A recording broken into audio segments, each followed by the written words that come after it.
I thought the argument over the dinner bill was the worst part of my night, but what I discovered moments later, hidden inside my own refrigerator, would expose a betrayal far darker than I could have ever imagined. The low hum of the restaurant was starting to sound like a hornet's nest in my ears. Everything had been perfect an hour ago. The soft lighting, the crisp white tablecloth, the way Alex's eyes crinkled when he smiled at me over the rim of his wine glass. For a moment, I could almost forget the knot of anxiety that had been tightening in my stomach for weeks. I could almost pretend that this was just a normal date with a normal boyfriend and that I wasn't about to detonate a bomb in the middle of our perfectly curated evening. Alex was in his element, of course. He'd ordered the pan-seared scallops to start, making a big show of how he'd been craving them for ages. He'd followed it up with the filet mignon, medium rare, and a second glass of the expensive Malbec the waiter had recommended. I'd stuck with the chicken pasta and a single glass of house white, not because I couldn't afford more, but because I was tired of affording it for both of us. For the past 6 months since we'd gotten serious, our financial arrangement had become a one-way street, a very expensive, filet mignon paved, one-way street that started in my bank account and ended somewhere in Alex's vague, undefined future. He was an entrepreneur, he said. He was between funding rounds for his tech startup, a revolutionary app that was going to change the way people... Well, he was always a little fuzzy on the details. What it meant in practice was that I paid for everything. Groceries, movie tickets, dinners out, even his share of the gas when we took my car on a weekend trip. At first I didn't mind. I was doing well in my graphic design career, and I understood the grind of trying to build something from scratch. But the grind was starting to look a lot like him playing video games on my couch while I was working to meet a deadline. His meetings were always just promising calls, and the funding was always just around the corner. Tonight was my breaking point. I'd just landed a huge client, a major rebranding project that came with a significant bonus. I wanted to celebrate, but I also wanted to use this moment of financial security to draw a line in the sand. I couldn't keep funding his lifestyle while he put in zero effort. It wasn't about the money anymore. It was about the respect. When the waiter placed the leather-bound bill folder on the table, Alex didn't even glance at it. He just continued swirling the last of his wine, a smug, satisfied look on his face. This was the moment. My heart started hammering against my ribs. "What a great meal," he sighed contentedly, looking at me. "You have the best taste." He was already framing it as my treat. I took a deep breath. It was lovely. "Hey," I said, trying to keep my voice light and casual, "would you mind splitting this with me?" The change in his expression was instantaneous. The relaxed, charming man I'd been having dinner with vanished, replaced by a stranger with cold, hard eyes. He actually scoffed, a short, sharp sound of disbelief. "You're kidding, right?" "No, I'm not kidding," I said, my voice gaining a little more strength. "We're a couple, Alex. It's normal to split things." He leaned forward, his voice dropping to a harsh whisper. "Sarah, don't make a scene. You know my situation right now. The investors are taking their sweet time. Don't be like this." "Being like what? Responsible?" The words were sharper than I intended. "I paid for the last 5 dinners out, Alex, and the groceries, and the tickets to that concert you wanted to go to. I'm happy to help when I can, but this has become an expectation, and it's not fair." His face flushed a deep, angry red. He snatched the bill from the table, his eyes scanning the total. "So, for $160, you're going to humiliate me? In public?" "No one is humiliating you. I'm just asking you to pay for your own $70 steak and 2 glasses of $20 wine," I said, my patience finally snapping. "That's all." He threw the bill folder back onto the table with a slap that made the couple next to us look over. His voice was laced with a venom that chilled me to the bone. "You know what? This is unbelievable. After everything I'm going through, you're nickel and diming me over a meal. That is absolutely shameless, Sarah. Truly shameless. Shameless." The word hung in the air between us, ugly and sharp. It felt like a punch to the gut. I was the one working 60-hour weeks, paying my bills, paying his bills, and I was the one who was shameless? I just stared at him. The last vestiges of my affection for him shriveling up and dying right there on the white tablecloth. Without another word, I took out my card, placed it in the folder with enough cash to cover my meal and a generous tip, and stood up. I'm going home. The car ride back to my apartment was thick with a toxic silence. Alex drove my car, his hands gripping the steering wheel so tight his knuckles were white. He didn't say a word, just radiated fury from the driver's seat. I expected him to drop me off and peel out, but when I got out of the car, he followed me up the walkway. "What are you doing?" I asked, turning to face him at my front door. "What do you mean? What am I doing? I'm coming in," he said, as if it were the most obvious thing in the world. I'm still hungry, by the way. Thanks to you ruining dinner, I barely ate. I was too stunned to even argue. He'd eaten a 3-course meal, but somehow this was my fault. He pushed past me as I unlocked the door and strode directly into my kitchen. It was such a display of entitlement, it was almost breathtaking. I stood in the doorway, my coat still on, watching him. "Right," he said, talking more to himself than to me. "Let's see what we've got. Since you're suddenly so worried about your precious money, I'll just have to settle for whatever scraps you have in here." He pulled open the refrigerator door with a sense of ownership that made my skin crawl. The bright, automatic light flooded the small kitchen, casting a shadow long against the cabinets. He stood there for a second, his back to me, scanning the contents. Then he stopped. Completely.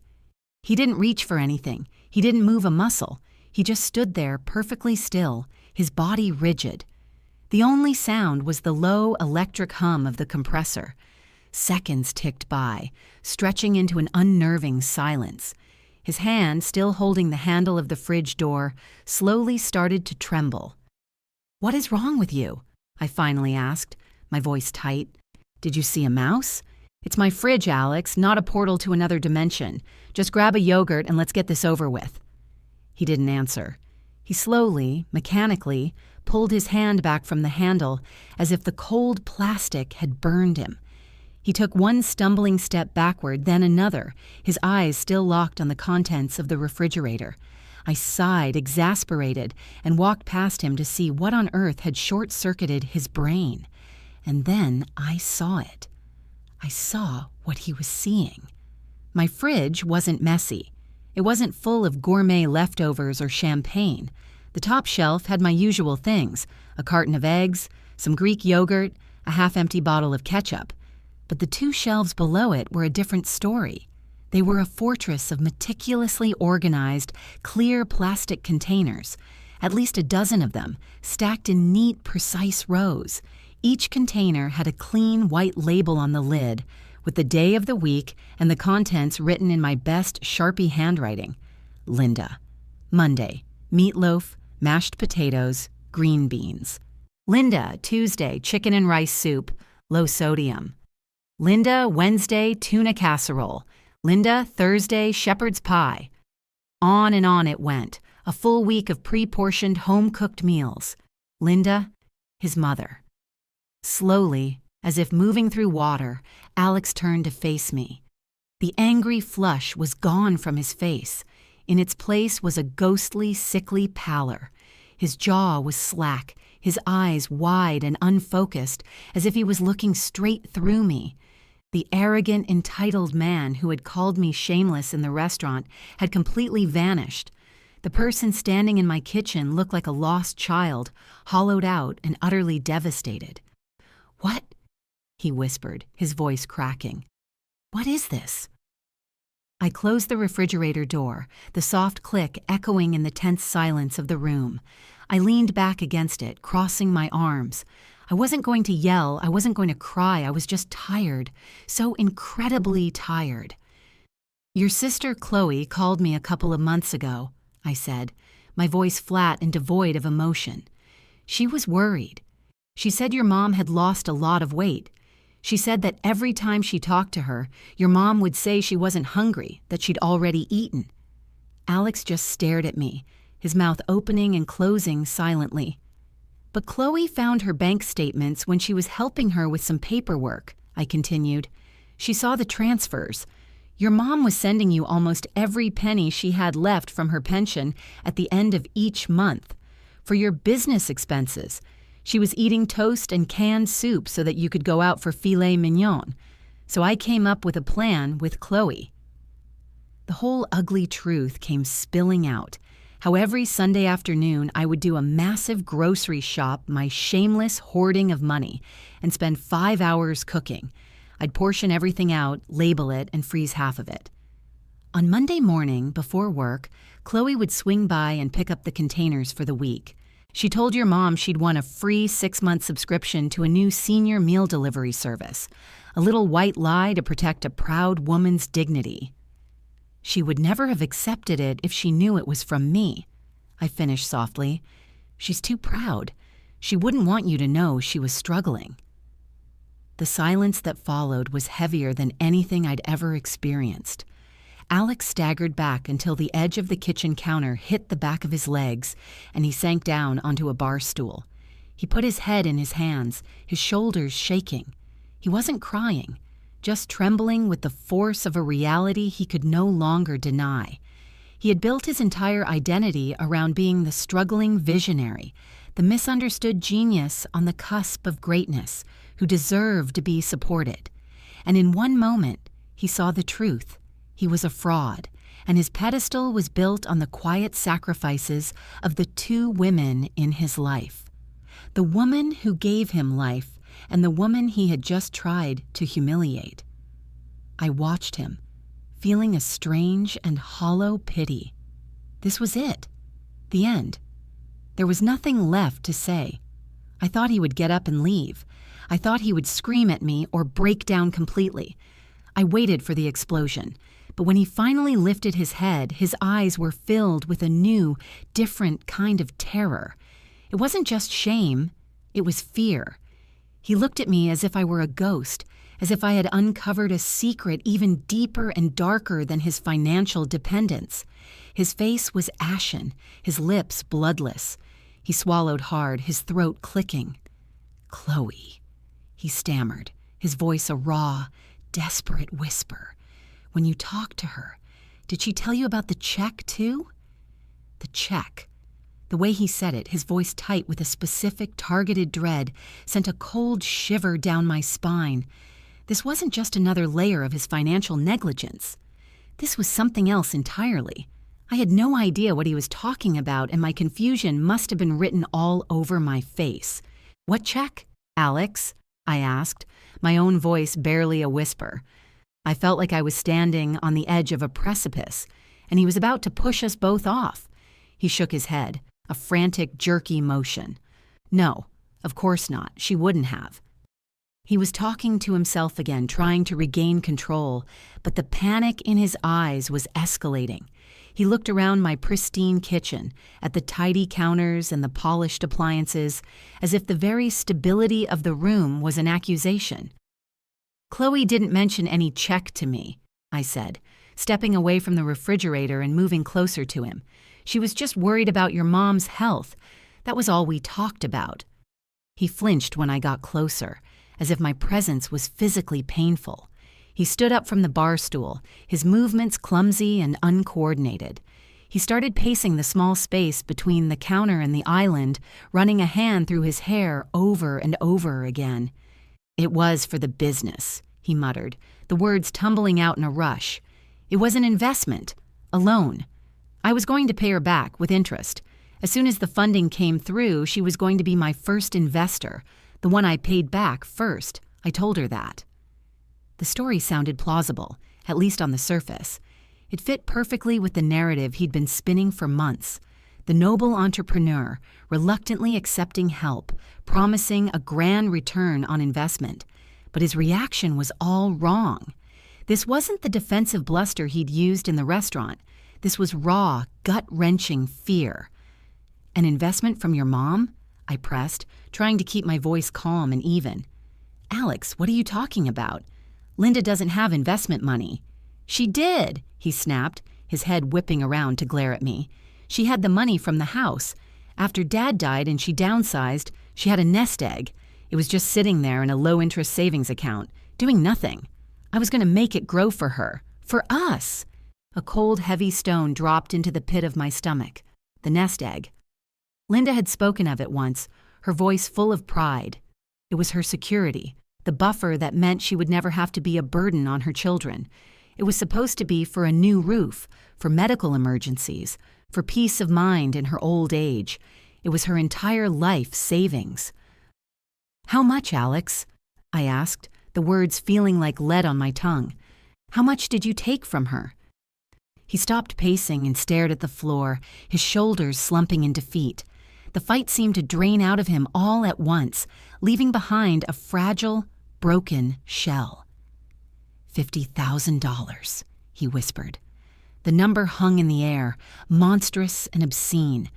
$50,000. The reason his mother was eating canned soup. The reason she was pretending she wasn't hungry. It wasn't just her pension she was sending him. She had given him everything. The sheer scale of his deception was dizzying. I felt nauseous. This went so far beyond just being a deadbeat boyfriend. This was a profound betrayal of the person who trusted him most in the world. "You told me your angel investor was an old college buddy," I said, my voice shaking with a mixture of rage and disgust. "You lied. All this time, the funding you were waiting on, it was your mother's life savings." He wouldn't look at me. He just stood there, staring at a scuff mark on my floor. "It's going to work," he insisted weakly, the words sounding hollow even to his own ears. "The app is solid. I just need a little more time." "Time for what?" I shot back, my voice rising. "To bleed her completely dry, to leave her with nothing. God, Alex, she's been skipping meals so you can have her pension, and you're sitting on $50,000 of her money?" "No," he shouted, his head snapping up. And that's when I saw it again. The pure, unadulterated terror. "You don't understand. The money's gone." Gone. The word landed with a thud. I stared at him, my mind refusing to process it. $50,000 doesn't just go, not unless you're incredibly stupid or incredibly reckless, or both. "What do you mean it's gone?" I asked, advancing on him. "Where did it go? The developers? The marketing? Where is the money, Alex?" He backed away from me until his back was pressed against the wall, a trapped animal. His breathing was shallow and rapid. I made some bad investments," he stammered. "I was trying to make it grow faster. Crypto.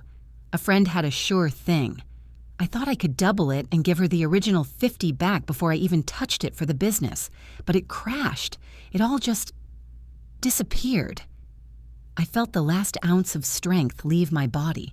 I sagged against the kitchen island, gripping the cool granite for support. It was all a lie. The app, the funding, the meetings, it was all just a fantasy he'd constructed to hide the fact that he'd gambled away his own mother's future.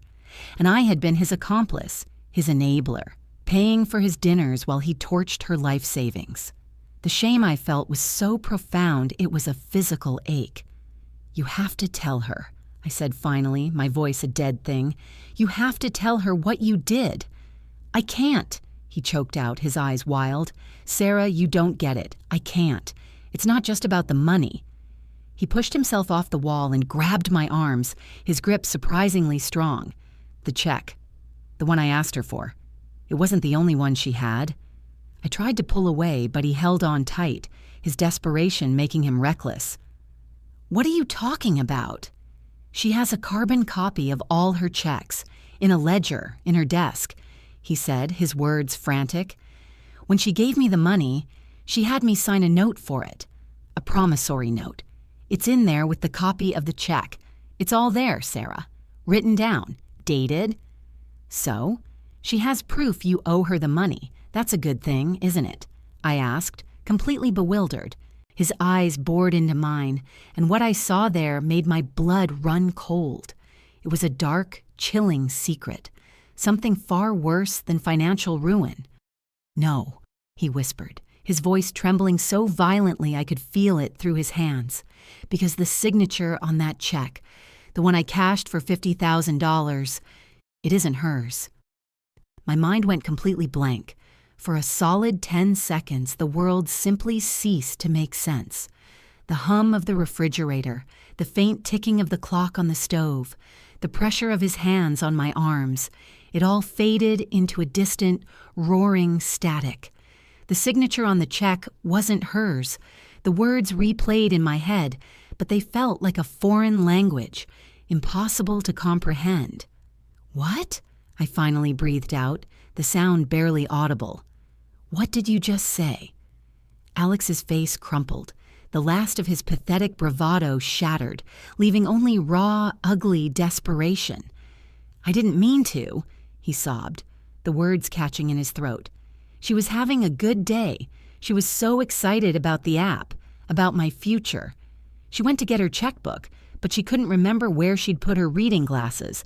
She got frustrated. Her hands started shaking. She gets like that sometimes. Confused."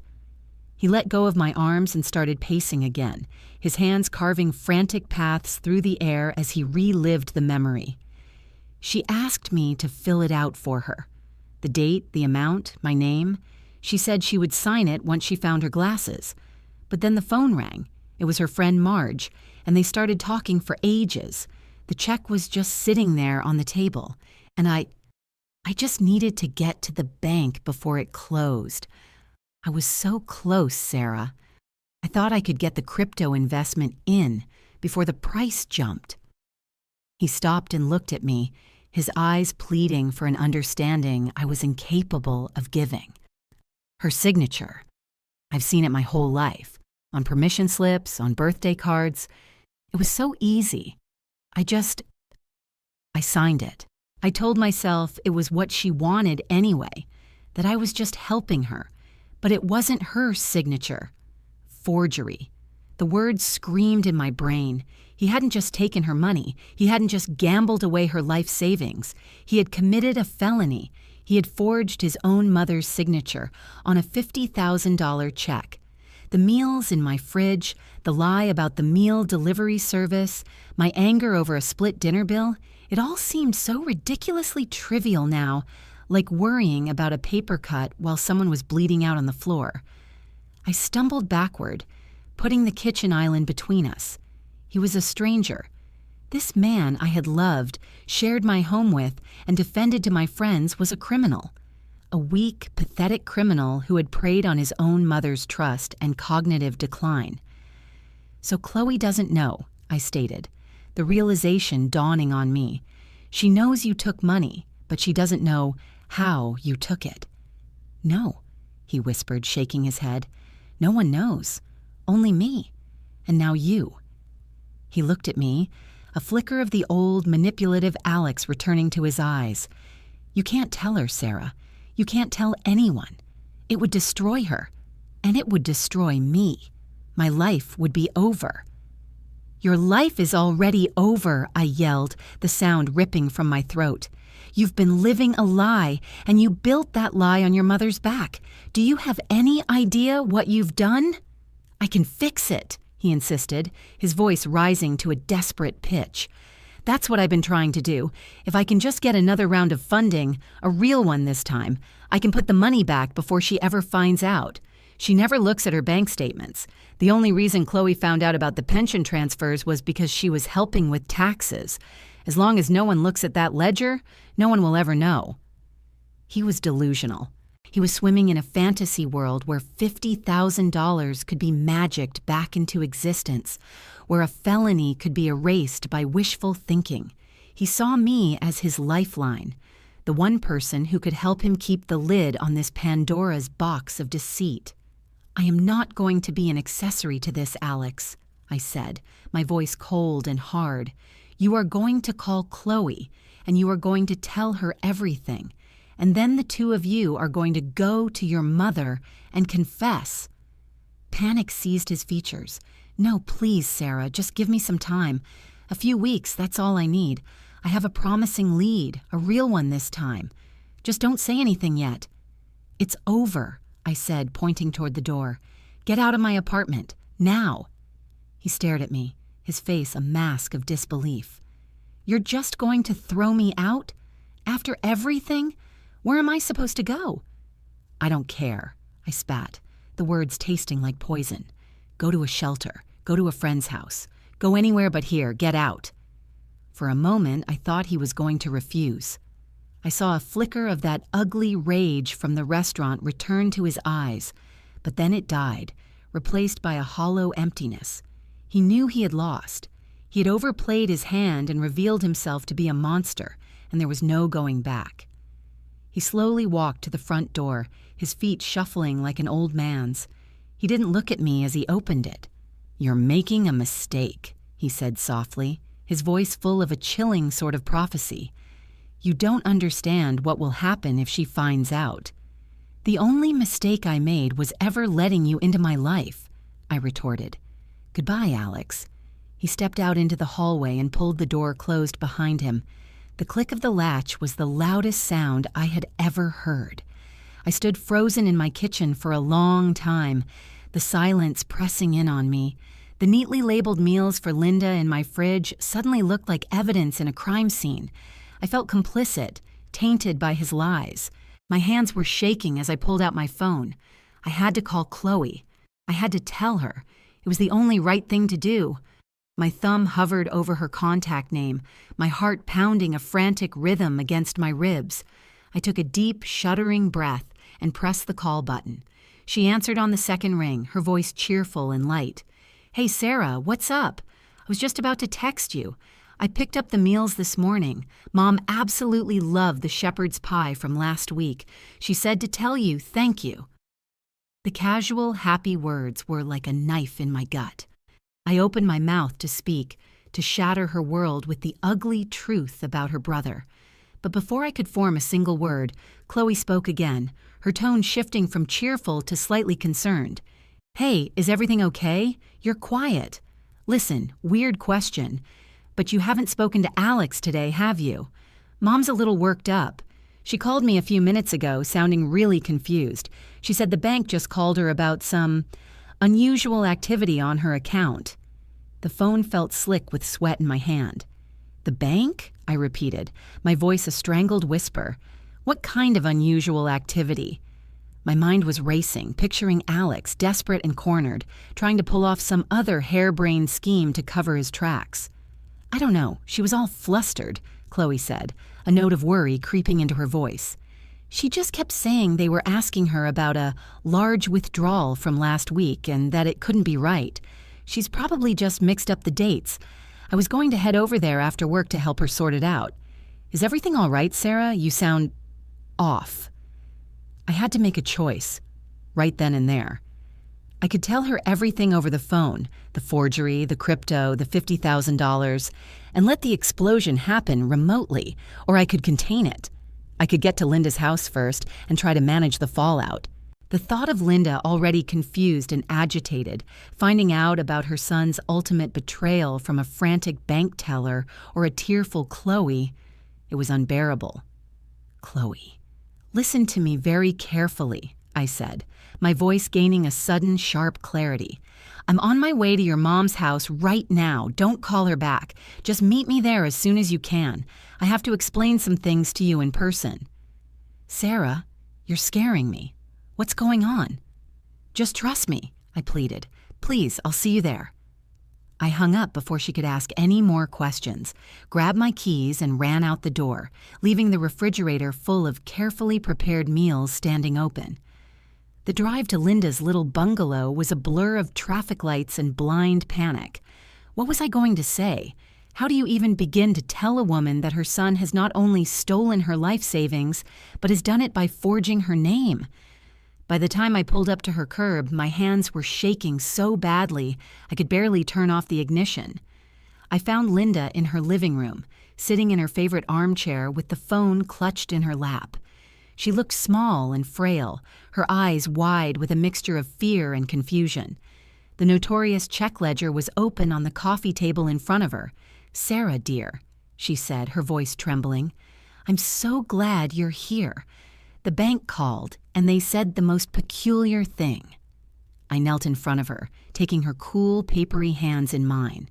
"Linda, I know. I need to talk to you about Alex." Telling her was one of the hardest things I have ever done. I started with the dinners, the groceries, the pension money. I told her about the lie Chloe and I had concocted with the meals, and her eyes filled with tears, not of anger, but of gratitude and a deep maternal shame that she hadn't been able to see what was happening. But when I got to the $50,000 check, I faltered. I couldn't bring myself to say the word forgery. I didn't have to. She looked from my face to the open ledger on the table, her gaze settling on the carbon copy of the check made out to Alex. She reached out a trembling finger and traced the signature at the bottom. "I knew it," she whispered, a single tear tracing a path down her wrinkled cheek. When the man from the bank described it, I knew it wasn't my signature. It's too neat. My hands shake so badly these days. She looked up at me, her eyes clear and full of a profound sadness. He didn't think I would notice, did he? My sweet, foolish boy. There was no shock, no outrage, just a bone-deep sorrow that was almost worse. She had known. On some level, she had known her son was capable of this, and the confirmation was just a final, heartbreaking blow. Just then, Chloe burst through the front door, her face pale with anxiety. "Mom, Sarah, what in God's name is going on?" The next hour was a painful blur of tears and broken confessions. I filled in the gaps for Chloe, who sat on the floor, her head in her hands, as the full scope of her brother's deception came to light. Linda, for her part, was surprisingly calm. The initial confusion had been replaced by a quiet, steely resolve. The frail woman I had worried about protecting was, it turned out, much stronger than any of us had given her credit for. As we were trying to figure out what to do next, there was a soft knock at the door. My heart leaped into my throat. It was Alex. He stood on the porch, looking haggard and defeated, like a man who had walked to his own execution. He must have known the bank call would set this chain of events in motion. He was here to face the music. He didn't speak as he walked in and saw the three of us, the damning ledger still open on the table. He just looked at his mother, his face crumbling. "Mom," he choked out. "I'm so sorry." Linda stood up, her movements slow but steady. She walked over to her son, and for a moment I thought she was going to embrace him. Instead, she reached out and slapped him across the face. The sound was sharp and final in the quiet room. It wasn't a slap of anger, but of profound disappointment. "No, you're not," she said, her voice devoid of its earlier tremble. "You are sorry you got caught. There is a difference." The resolution wasn't dramatic. There were no police, no grand courtroom scenes. Linda refused to press charges, stating that she wouldn't send her own son to prison, but that his punishment would be of a different kind. With Chloe and me as witnesses, Alex signed a legally binding agreement, drafted by a lawyer friend of Chloe's the next day. He would sell his car, the one I'd been paying the insurance on, and his expensive electronics. He would get a job, any job, and a percentage of every paycheck would be garnished and deposited directly into his mother's account until every single one of the $50,000 was repaid, with interest. He was no longer welcome in his mother's home, or in mine. He would have to find his own place to live, pay his own bills, and face the world without his safety nets. His punishment was to finally, at the age of 30, become an adult. The last time I saw him, he was working at a call center, a headset on, looking pale and tired under the fluorescent lights. He saw me through the window, but I just kept walking. Chloe and I are closer than ever. Our bond was forged in crisis, and we continue our Sunday cooking ritual, though now it's more of a social occasion than a secret mission. We deliver the meals to Linda together, and the three of us sit and eat, talking and laughing. The cloud of Alex's deceit has lifted, and in its place something new and stronger has grown.